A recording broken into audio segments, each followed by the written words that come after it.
not enter Eretz Yisrael. They are married to go into Israel. Together with Moshe Rabbeinu himself. They remained in the desert. So we would like to understand what actually occurred over here. And then, as I said, to see how this means, what this means to us. This is the most important part of the whole discussion.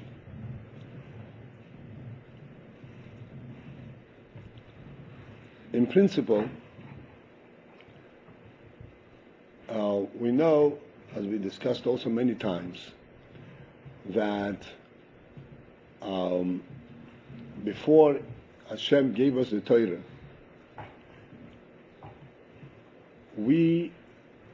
Hashem waited until the people said, Naaseh v'nishma.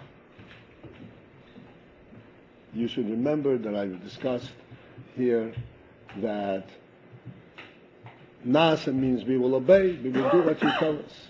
We will just be obedient. This is how most people explain these words. And they didn't say we will just obey what you tell us. But they pointed out that 3 times prior to their announcement, Naaseh v'nishma, they said Naaseh alone, without Nishma. Naaseh v'nishma means we will do and then we will understand. Nishma, we'll try to understand. So in terms of obedience, when they said Naaseh without Nishma, that's even a greater level of obedience. I don't even need to be explained. I just do what you tell me. And yet, this was not acceptable. They did not get the Torah at that time. Not until they said Naaseh v'nishma. Then they were given the Torah.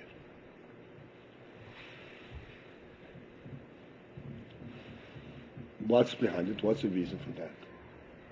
The reason for that is that the Torah was not given for the purpose of people just following through on its laws and its actions without being personally involved. There has to be the full human being in it. And ultimately, our task and our job is to bring the Torah into full focus and full comprehension into the world, so that the Torah actually permeates the world.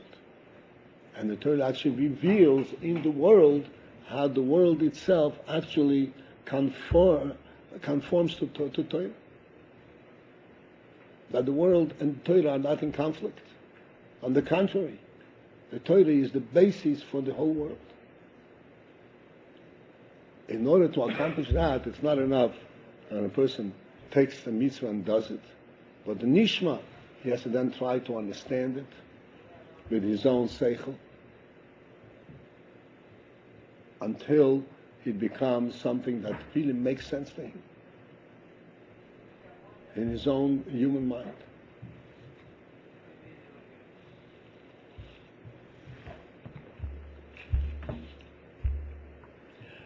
This principle of Naaseh v'nishma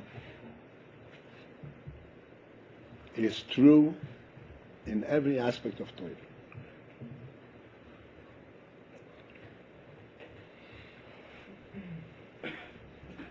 If we examine a little bit this in Naaseh v'nishma, and you ask if it is imperative that we ultimately understand, so why does it have to start from Naaseh? Why don't we start from Nishma? Why don't we wait until we understand and then do? Imperative, necessary. Why do we have to go Dafke Naaseh v'nishma? If ultimately it has to be Nishma, in order to accomplish the full impact, full strength of Torah into the world, has to be Naaseh v'nishma. So we need Nishma. So why do we need Naaseh for? And the explanation, of course, is that without the Naaseh, we cannot come to the Nishma. We can never reach the Nishma without the Nasa. And I want to examine this a little bit.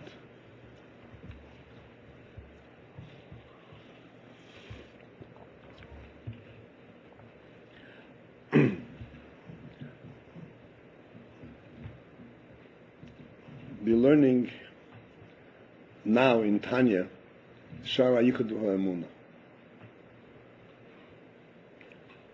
And you learned in the Hagdoma, in the introduction to Shara Yichud Ha'emunah, where the Alter Rebbe says that the basis, the ultimate basis for a strong and healthy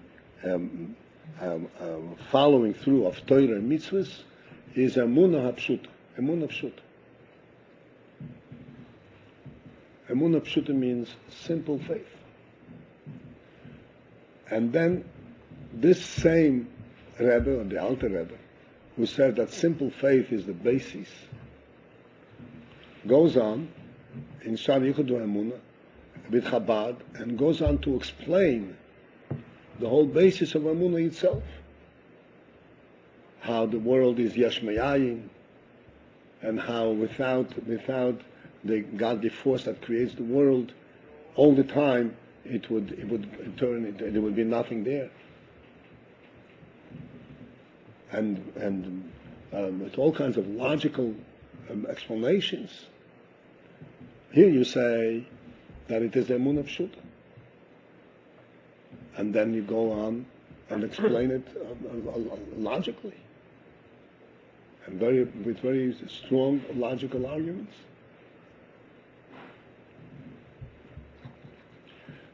The answer to this paradox is that our seichel, as wonderful as it is, the seichel cannot conceptualize, cannot have an idea of the truth on its own, by itself. The truth is known in Emunah. The truth is known on a level which is higher than than our power of logic. The truth is something that we have. It's also part of our intellect, but it is the what's called the upper part of our intellect, the chokhmah, where we know what the truth is without the need of logic. It is something that we recognize as to be the truth. This is called Emunah.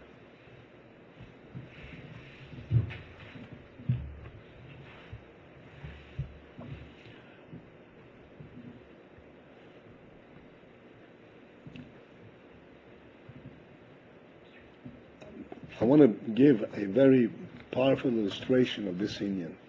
I don't know to what extent, you're young people, to what extent you thought about this. The simple truth of the human mind is that the human mind cannot even conceptualize, cannot even relate and understand the fact that there is a world. We see a world in front of us and we can't deny it. So we have to accept it. We can't deny it. But to fathom that in our mind, what does it mean? What kind of presence is this? That there is a world, there is nothing in our mind that makes sense. As a result of this, what's happening in the world that bases all of its orientation, all its knowledge, and all its understanding on human intellect exclusively, they come around to a conclusion that in fact there is no world. There's a human being, but what's a human being? Nothing. It's just electrons and running and nervous system running around. There's nothing real there. And they have a difficulty, not a difficulty. They actually conclude that the human being and the animal are basically on par. There's not a big difference. In other words, to conceptualize the reality of the world, the reality of what we see in front of our eyes, the human mind has no concept. This is only if one limits one's to the acceptance in one's mind only that which makes sense logically. And in fact, logically, we cannot understand what is a neshama. We can't weigh it, we can't measure it, we can't see it. What's a neshama? And therefore, they reduce everything, so to speak, to a physical process. If a person is able to think, there has to be something of a physical nature to it. It may be a very subtle physical, electrical, whatever it is, but it has to be physical. Everything has to come down to physical. If they're physical, so then what's the difference between one or the other? I may have mentioned to you, at one time I had a lady call me up. Somehow, she was a fruma lady, essentially. But for some reason, she started studying. She went to school, to college. And the minute she entered college, her mind went berserk. And she thought that everything can be explained on a physical level, and that she's going wild. She's called me up. Someone suggested she call me. She called me up, and she started giving me all kinds of explanations what a human being is, what the mind is, and what. And I kind of led the conversation to the point where I put her sort of against the wall, and I said, the final question, so there is no difference between a human being and a computer. Forget about an animal. The difference between a human being and a computer. And she said, yes, there is no difference. And then, of course, once I got her to this point, I was able to bring her back to the human race. Bring her back to life. And she said, oh, you're right. You know, it took a little while. But you understand what's going on? If you rely on the human mind, the mind has no concept of a soul. We can relate to a soul. We actually we can relate to it, but the relating on soul is on a higher level than the logic. It's what's called the emunah. We have a neshama insight. We see the reality, but we can't explain it. We can't explain it. This is why the Torah begins with Bereishis bara Elokim hashamayim v'haaretz. In the beginning, God created the Shemayim v'haaretz. What does it come and tell us? That there is a world, there is a Shemayim v'haaretz, that God created it. This is. What does this tell us about our Shemayim v'haaretz? The principle of Bereishis bara Elokim hashamayim v'haaretz is to allow us to have a perspective that the Shemayim v'haaretz are real. As long as we don't really recognize that this is a godly creation, it don't make sense. So the Torah starts off right away. This is a real thing. You see, Shemayim v'haaretz is very real. Why? Because this is a godly creation. Its reality is the fact that there is a godly meaning, a godly purpose, and a godly spirit in this Shemayim v'haaretz. Now, once I know that this is real, then I can start understanding what it's about. What are all the various things in the Shemayim v'haaretz? But if I'm going to approach Shemayim v'haaretz from my own logical examination and testing, I'm going to come up with wild ideas of completely destroying the whole world. Nothing there.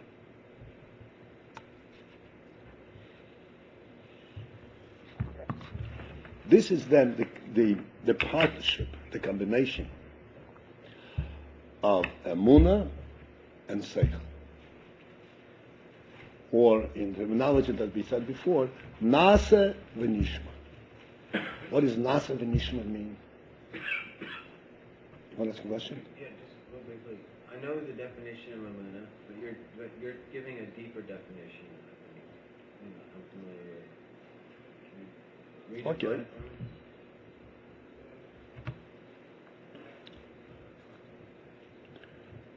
I know the Peshat of it. Okay, all right.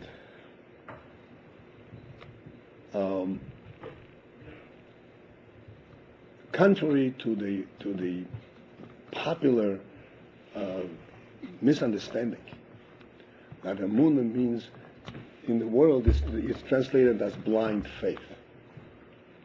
Blind faith, which means I accept, I believe because I was told I have to believe, but I'm blind to it. I don't know what I believe. Whatever you tell me, that's what I believe. I'm supposed to believe. That is a total, complete misrepresentation. That's not what Emunah is. That's not what Emunah is. Emunah is not blind at all. On the contrary, Emunah is where we have the real open eyes, the real sight. Bright sight, not blind.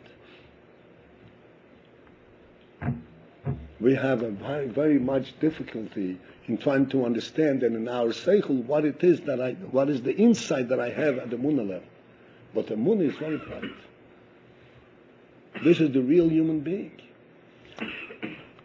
I would invite you to try to, I have classes recorded in the archives where I explain the principles of seichel and so forth, to understand that there is a real human being that knows things without the need of experimentation or experiencing.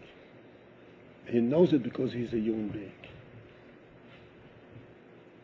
And Emunah is absolutely the basis of all that a human being knows.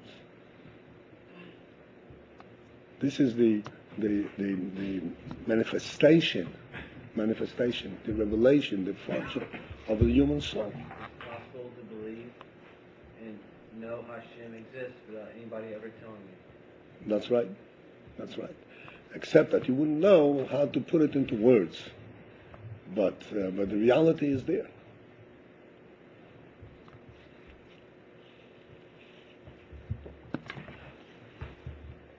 Okay, so this is the combination. I said, Nasa and Nishma essentially represents this combination. Nasa means I recognize the Hashem's presence. This I recognize and I relate to it fully because this is me, this is my thing. And this is what makes me real, and this is what makes my whole world real. Once I have this reality, and my world is real, and my own life is real and meaningful, then the nishma, then I'm going to translate that into my own logical intellect to understand how that translates in terms of how a human being is supposed to live, good and bad, right and wrong, and so forth. That's it, the nishma.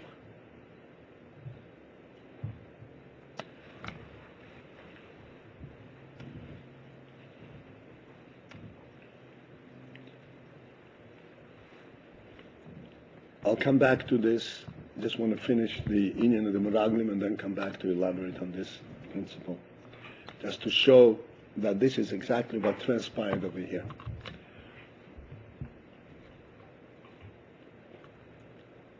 What happened over here, Hashem tells to Moshe, send the Meraglim. But then he says, but not because I tell you, only if you want. What is this? What are these two sides of the coin?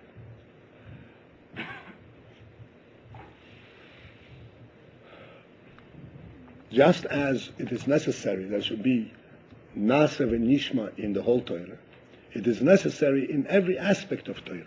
If Eden are supposed to go into Eretz Yisrael, and supposed to conquer Eretz Yisrael and settle it, subdue and clean out all of Eretz Yisrael and secure it for the Jewish people, that function itself, that activity, also has to have both of these both of these ingredients. It has to have nasa and it has to have nishma.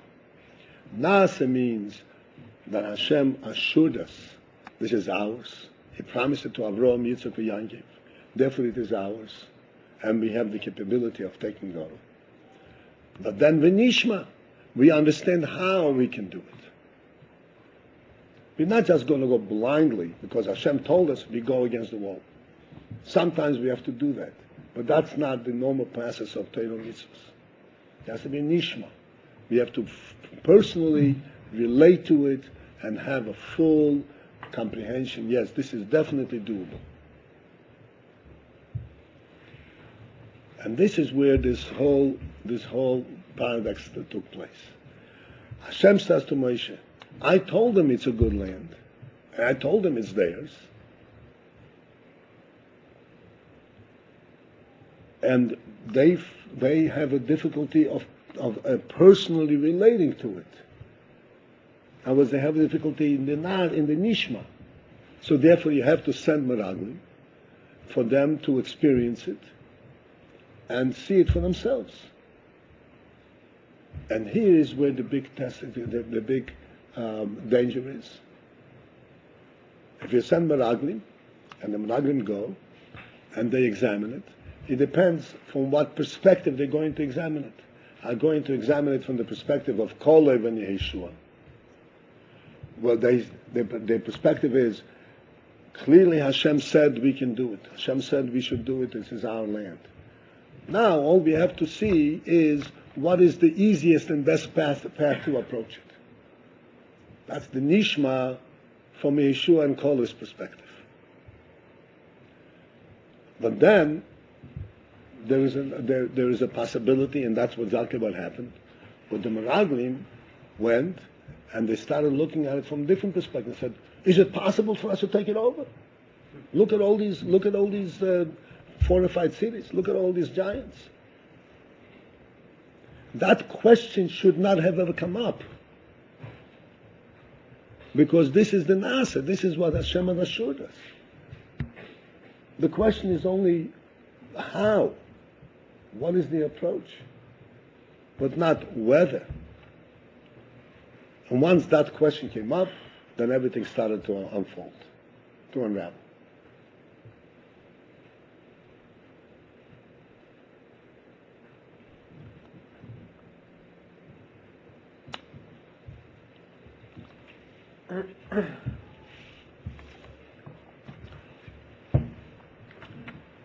There is a profound explanation on going back to when the Malachim came to Avraham Avinu, and they promised him, the three Malachim after the Milah, that they promised him that Sarah is going to have a son. Malachim, angels, the three angels. Right after his bris? After his bris, right. He's like in a tent. He was sitting outside of the tent, and Malachim came. Okay, it's clear. And they came. They. So it says over there that when Sarah heard what the Malachim was saying, that she is going to have a son, she laughed. And Hashem came to Avraham with a reprimand. How come Sarah left? What kind of thing is this? Is anything beyond Hashem's capacity? Is anything beyond Hashem's capability? Okay. So this piece of Chumash is a little difficult to understand. I mean, we can learn it simply. We are allowed, absolutely, Rashi learns it simply. That Sarah kind of doubted, and she couldn't relate to this promise. But the other Mefoshim, who explain it a little deeper, than Oirachayim, because actually, Rashi also points out, actually, in a previous parsha, it says also when Avraham heard from Hashem that he is going to have a son, from Sarah, Avraham fell on his face and laughed. It says, "Vayipol Avraham apona vayitzchok." Avraham fell on his face and he laughed. And there Avraham was not reprimanded. So how come Sarah was reprimanded? As a matter of fact, then not only was he not reprimanded, but Yitzchok's name was derived from the fact that he left, from the Yitzchok. It says Yitzchok, and that's why Yitzchok was called Yitzchok.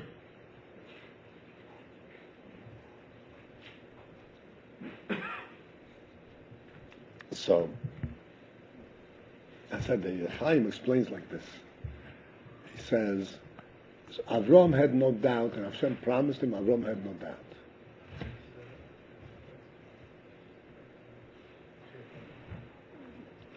And anything else clear?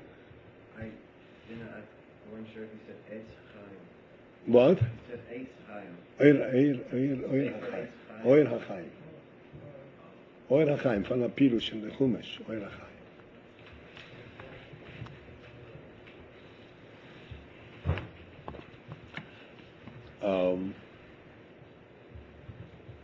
Avram didn't have any doubt, Sarah didn't have any doubt. The difference is this.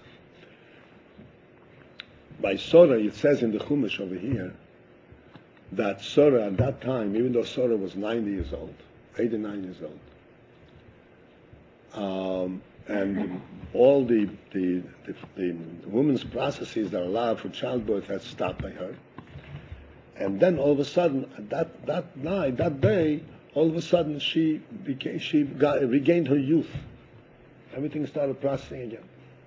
When Sarah saw how she was changing, going back to youth, this is when she was taken over and she was laughing. He says, wow, it's really happening.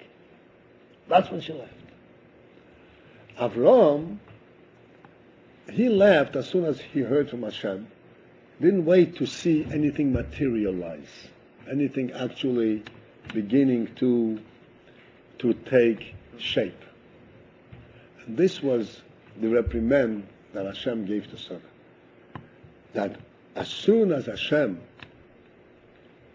gives a promise, it should be real, complete, as if you see it in front of your eyes. You shouldn't have to wait until you see something materialize. In other words, Hashem's promise should be so real to a person, or to a tzaddik like Sarah, to be so real that you don't need, even in terms of personal processes, even in terms of the nishma of personally be able to relate to it, it should be something that affects you personally already, because it's like you already see it. It's already happening. And this is why Sarah was reprimanded. Why did she wait to laugh until she saw it happening, coming around? She should have left right away. This was the reprimand. Yeah, you have a question. Well, so she should have laughed immediately. Mm-hmm. It wasn't the fact that she laughed, it was that she didn't laugh sooner. Right. She left only when she left out of joy, because she saw it happen. But she saw it happen. She had to wait until she sees already the beginnings of its effect. And this is what the reprimand was. The similar Indian is over here by the Meraglim with Eretz Yisrael. Hashem said to Moshe, I told them it's a good land. And I promised it for them. I took them out of Mitzrayim and told them, I'm taking out of Mitzrayim to take you into this land. That promise from Hashem, after all that Eden went through, should be so real to their mind that they should be able to relate to it directly with their own mind. They shouldn't need substantiation. They shouldn't need any experiencing of the land itself to see that it's going to happen. And Eden yet said no. In order for us to really be able to relate to the fact that we can go into Israel and conquer it, we have to actually send spies there and test it. We have to taste it ourselves. That this is where the beginning of the error was. And this is what Hashem said. I told them it's good. So even for the purposes of them relating to it personally with their own mind, it should be sufficient. If it's not sufficient, then send him a rag. But then, once you go in that path, there is no guarantee which way it's going to lead.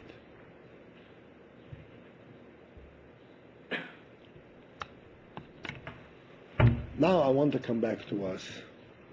Yeah. I'm not sure if I'm getting it right because the comparison between Sorry, and this?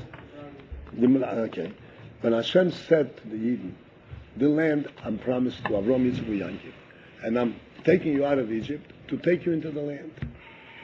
And he took them, and this promise of Hashem should be so real to the human mind that he wouldn't need any further experience to see, yes, it's going to happen.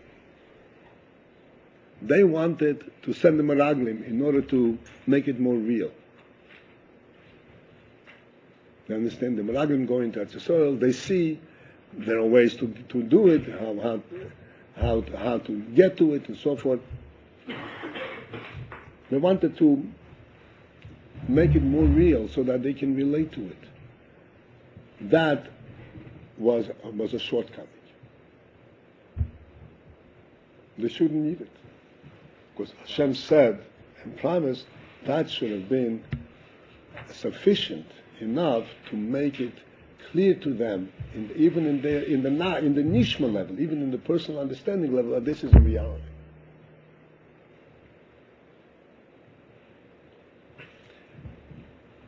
Essentially, what this means, that if we recognize that all human understanding, whether it is understanding the natural world, it's understanding the goings on and the plan in the world, understanding our own lives, all understanding is based on the principle that that everything is that belongs to Hashem, that Hashem creates everything. If you lose Chas v'Sholem sight of this principle, then everything falls apart. If you have this principle, then everything can fall into place and you can make sense of things, even though you need to understand it yourself.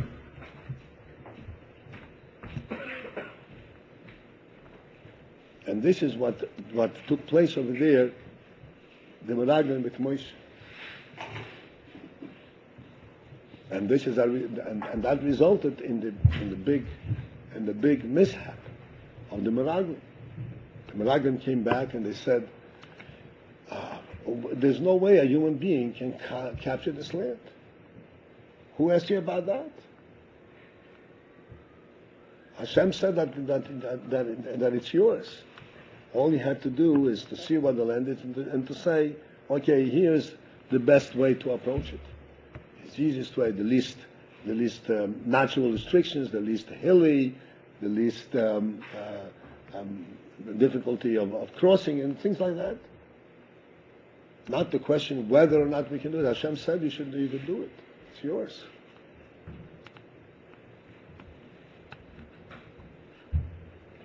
And with this principle, I want to come back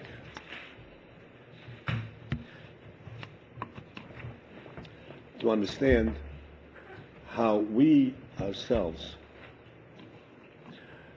we try to understand the Torah that we learn.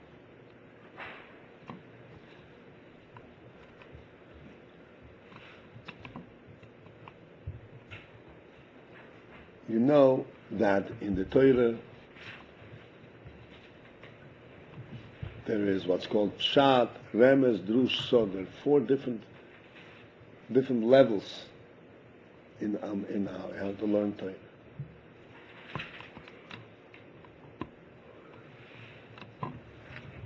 And as we're learning one level, like we're learning Pshat, we're learning the simple explanation of the Torah. There is very important to understand from what perspective and what our approach to this learning is. Because the Pshat level of Torah, like in the Aseret HaDibros, in the 10 Commandments, it says, Lo Yisirtzach. you should not commit murder. No sirtzach. This, the pshat of it is, you should not commit murder. But then, we reflect, hey, look at this. This is a mitzvah in the Torah as part of the Ten Commandments. What is the introduction of the Ten Commandments? Onoich Hashem Elokecha. For lo sirtzach, do I need the principle Onoich Hashem Elokecha? Is he Jewish, you see? Huh? The Ram is Jewish?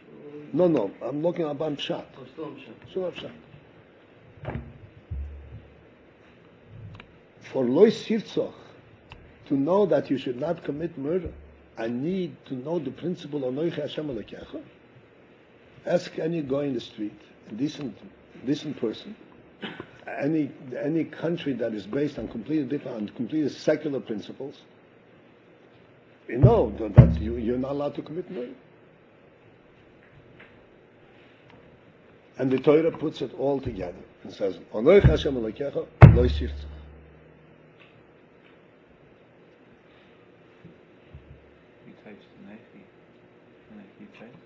Yeah, well, you need to, okay, I'm sorry. Onoich Hashem Elokecha, I'm your God. What?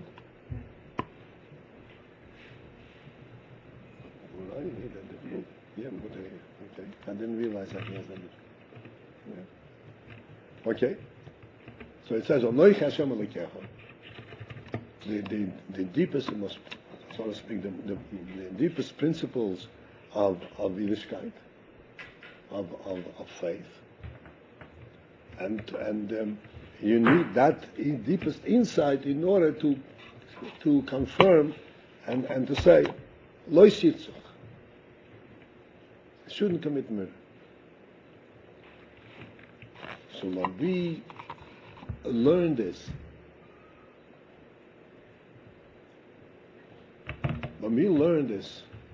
on the simple pshat level, pshat means on the simple surface interpretation, the way we translate the words and what they mean to us. It says, I'm your God, and in the same vein, in the same breath, it says, do not commit murder. This immediately tells us that the Torah is teaching us a completely different concept than that which is known in the secular world.